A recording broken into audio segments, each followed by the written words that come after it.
Welcome sa Unbearable Channel. Ako ang lingkod, Papa Unbearable Nabus. At ngayon, sa ulo ng ating mga chorba, Bea Alonso, back to taping na siya.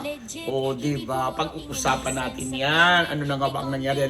Nakabalik na kamakailalang this third week to fourth week ng May. Bumalik na siya ng bansa para mag-taping. And then may chika rin tayo tungkol naman sa recent na pinag-uusapan na post ni Mega Sharon Cuneta kung saan may pa-cryptic message siya regarding history at kung paano siyang naresbakan ng mga netizens. And of course, ang mga kaganapan, mga reaksyon sa Senado ng mga celebrities, particular kay Senator Robin Padilla na talaga sinasabi, parang wala siyang kakampi sa showbiz. Ang lahat ng yan dito lamang sa Unbearable Channel. Ako nga po ang inyong lingkod, Papa Albert Nabus. Hello sa ating mga subscribers. Maraming salamat sa patuloy na pagtangkilik, lalong-lalong na sa ating mga minamahal. Sila ni Chulenko Michel, wow, all over a friend kong yan, hindi ako nakakalimutan. Ang Simas Philippines, ang Simas family ko, si Colonel Jundi Mayuga, ang aking Ideal Vision, ni Dr. Jessica D, and of course, si Mama Sheikha Revilla at ang kanyang MWell, health, yung health company ng MWell, ang mga kasama ko sa Gabay Guro, ang One Dental Place, si Dr. Pong Magtibay, at ang Faces and Curves, of course, si Dr. Sheila and Dr. Jerry Casata. Magandang hapon. Ito na nga, dire-diretso na tayo kasi ngayon matatapos na naman ang May. Eto na.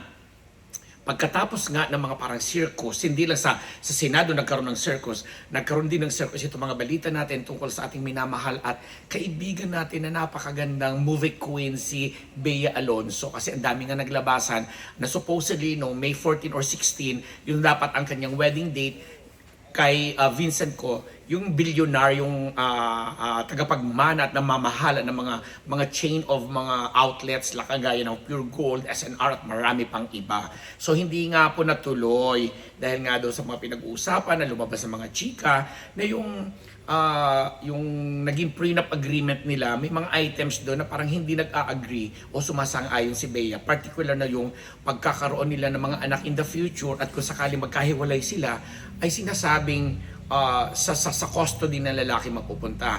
Ang napag-alaman natin dito sa Unbearable Channel, okay na din sana kay Bea yung usapin tungkol dun sa magkakasama sila sa isang compound ng pamilya ni Vincent kasi syempre ekta-ektarya naman yung mga property at kung saan sila titira at may kanya-kanya silang bahay.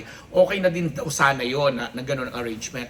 Pero yun nga ang pinaka-inayawan yata ni Bea yung kung sakaling magkakaroon nga sila ng mga anak. Pero hindi pa rin yan kumpirmado dahil nasabi natin, hindi natin saklaw ang mga ginagawang seguridad o proteksyon ng mga bilyonaryo o mga taong kagaya ni Vincent ko, may pamilya na hindi rin naman parehas, hindi naman fair o parehas, tama.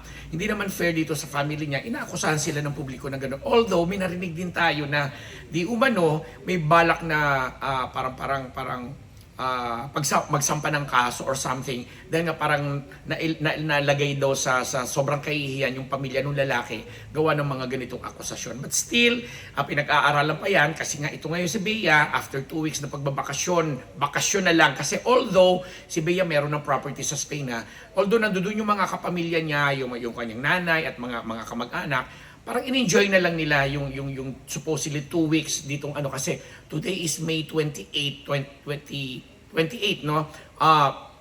Nakabalik na siya ng bansa at ayon sa ating source mula sa Kapuso Network, nagtitaping na siya nung Whispers from Heaven teleserye na talaga namang tinanguan niya na kahit maikasal na siya, gagawin pa rin niya. But now, yun ang chika, may lumalabas sa mga social media na may mga pictures na mga fans na nandoon na siya sa taping na yon. Hindi pa nga lang nagbibigay ng anumang pahayag si Bea tungkol dyan. O diba, alamin natin ang mga susunod na gaganapan dyan dahil dito sa item number 2 natin. Of course, si megastar Sharon Cuneta pinag-uusapan din mga kapatid. Kasi nga diba for the longest time nawala si Sharon nung pumutok yung supposedly mga putukan incident sa Senado at na-involve nga yung asawa niya na si Senator Kiko Pangilinan doon sa parang nagkaroon sila ng heated argument ni Senator Robin Padilla. Ang dami nag-expect or nagtatanong na ano kaya daw ang magiging reaksyon ni Sharon tungkol doon sa ano tawag dito, tungkol doon sa naging parang sagutan siguro kasi ang issue doon ni Senator Robin is sinigawan siya or nasigawan siya ni Senator Kiko doon sa isang plenaryo nung habang tungkol kay Senator Bato de la Rosa ang pinag-uusapan. Tapos gustong ipa-strike out sa record ng Senado yung nangyaring sigawan o pagsigaw sa kanya na parang yung apology ni Senator Kiko hindi tinatanggap ng ganun lang ni Robin. Tapos ang daming umiikot na kwento na ano kaya magiging reaction ni Sharon kasi asawa niya ngayon si Senator Kiko. Dati naman yung boyfriend si Senator Robin Padilla at magkaibigin sila. In fact, doon sa pagbabalik pelikula o pagbabalik Viva dito ni Senator Robin ay may balitang magsasama uli sila ng kanyang madam. Kasi kahit nung in-interview namin si Robin, nung mag-sign siya uli ng contract for Viva, sinabi niyang isa sa mga projects na nilulook forward to niya ay yung pagsasamahan uli nila ni Mega. But hindi natin kung ano mangyayari ngayon. Ang pagbabalik na nga ni Mega, anong tawag dito? Pinag-usapan ng kanyang recent post kung saan yakap-yakap niya si Senator Tito Soto na alam naman nating asawa niyang kanyang tita Helen, si Miss Helen Gamboa bilang kapatid ng kanyang nanay. Na nung mga panahon nga sa politika ay nagkaroon sila ng hindi masyadong pagkakaayos kasi nga tumakbo bilang vice president. Nagkalaban sila bilang vice presidente ng mga panahon na yun. But this time, sinasabi ni Sharon at naging anong tawag dito, naging controversial yung naging quotation niya na di umano nga ay parang may pinatatamaan siya na regarding history na parang para ma-check mo daw. Hindi hinahanap ko yung eksaktong quote na ano tawag dito na sinabi ni Sharon na sabi dito ito sabi dito ni Sharon na kinote niya ang isang American poet and author at writer na si Lawrence Overmeyer. Sinasabi niya doon sa quote, and we quote here, "To be on the right side of history is to advocate for the rights and well-being of all people." Tapos yakap-yakap niya si Senator Tito Soto hanggang habang katabi niya si Senator Kiko. So, tiningnan yon ng mga netizen, in particular yung mga supporters ng mga Duterte kasi there was a time na talaga namang palang all praises itong si Mega kay VP Sara Duterte na ngayon ay sobrang mainit ang issue dahil natuloy na yung impeachment sa kanya at didinggin na nga sa Senado ang kanyang impeachment na nagkakagulo-gulungan. Sabi nga natin, Zarzuela, Sircos, na pati nga si Mig Zubiri ay na-quote pa yung pangalan ni Ate Lourdes na ibang issue naman yung Inday Badiday na yan dahil nakausap ko niya sina Aisy at saka sina kapatid na Dalian.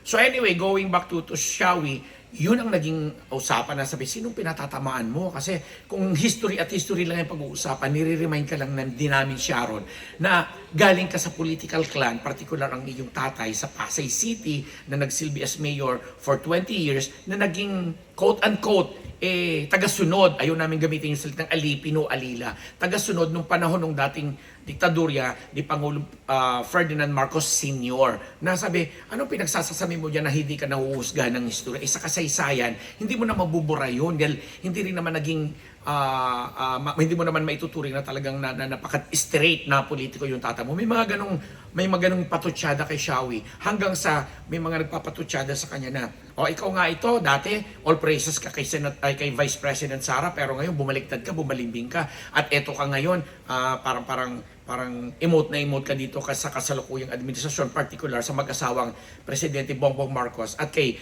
First Lady Liza Araneta. So mga ganong usapan na masyadong na nagiging politika kasi nga di umano, again, usapang politika ito na alam nyo naman na nakakarating din siguro sa inyo mga ganitong impormasyon.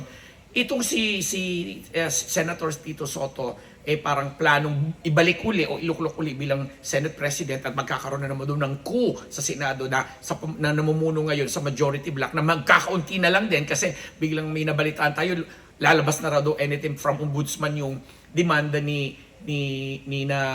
Senator Jingo Estrada at saka ni Joel Villanueva, may mga ganon. So laban na sa politika. Si Sharon daw, sa ngayon kasi, bukod sa pagbabalik teleserye niya sa GMA na makakasama niya si Barbie Forteza, parang masyadong nai-involve na dito sa mga galawang politika. And speaking of Robin Padilla, sa ikatlo natin, eto, ang haba ang sunod-sunod para mag-stay kayo. Itong si Robin Padilla nga ay parang sinasabi, parang bakit daw walang tila kakampi sa showbiz? Kasi nga, sobra siyang binabash mula ulo hanggang paa, kahit ipinagtatanggol siyempre siya ng natural ng kanyang asawang si Maria Rodriguez, nagkakaroon ng sanga-sanga, especially sa mga kagaya ni Agot Isidro, na talaga namang wow, kung talagang ano yun si Robin, sobra na talagang kini-question yung edukasyon, kini-question yung kaalaman niya, kini-question yung kanyang liderato, na alam naman nating lahat, ay si Robin naman talaga nag-number one yun nung mga panahon na tumakbo siya. Pero this time, at nag-pronounce siya na hindi na siya tatakbo, pero biglang nagbabago-bago ng isip, at talagang si Robin ay pinapakita niyang action man siya dito sa Senado, gawa ng talagang siga-siga ang dating. At eto na nga ang inaakusa sa kanya ngayon, bilang since sinasabing siya yung kasama ni Senator Bato nang lumabas o tumakas, kung ano man yung terminong dapat, nakawala sa vicinidad ng Senado, iniimbisigahan din siya. Kaya ang gulo-gulo, nagmumukha talagang circus. Nakasabi na nga ni Miguel Zubiri, inday badiday na ba tayo dito sa Senado? Kasi nga ang tingin lahat ng mga tao ngayon sa kapulungan na yan, nawala yung pagiging disente, nawala yung pagiging mga mambabatas talaga na talagang naglilingkod sa mga tao, sa sambayanan, etc. Kasi sila hindi matapos-tapos ang pagbabangayan. At meron pang istorya doon, latest din yung kay Senator Pia Cayetano at saka kay Lito Lapid. Parang showbiz na talaga na buwan-buwan nagpapadala ng maha blanca at subat, tapos biglang may mahal-mahal. Ay, nagmukha talaga siyang showbiz. Sabi nga ng mga kaibigan natin sa showbiz, nasa Senado na raw ang mga nanonood ng mga tao, hindi na sa mga sinihan, kasi sobrang kwela, sobrang nakakatawa. But still, on a serious note, nakakaalarma kasi pinagtatawanan o napagtatawanan na tayo ng mga kapwa Pilipino natin or kahit ng mga ibang lahi, dahil ganito na ba talaga yung sistema na nakikita natin. And sa sobrang dami ng mga artista na rin na pumapasok, nangingialam, nakikialam, na hindi naman natin minamasama, pero parang nasosobrahan na yan. Iyan ang tatalakayan natin sa mga susunod natin pagtatagpo dito sa Unbearable Channel. Talong episode 2 tatlong items 2 Bea Alonso, Sharon Cuneta, and Robin Padilla. Dito lamang sa Unbearable Channel. Maraming salamat sa inyong lahat. Nagmamahal, Ambert Nabos po!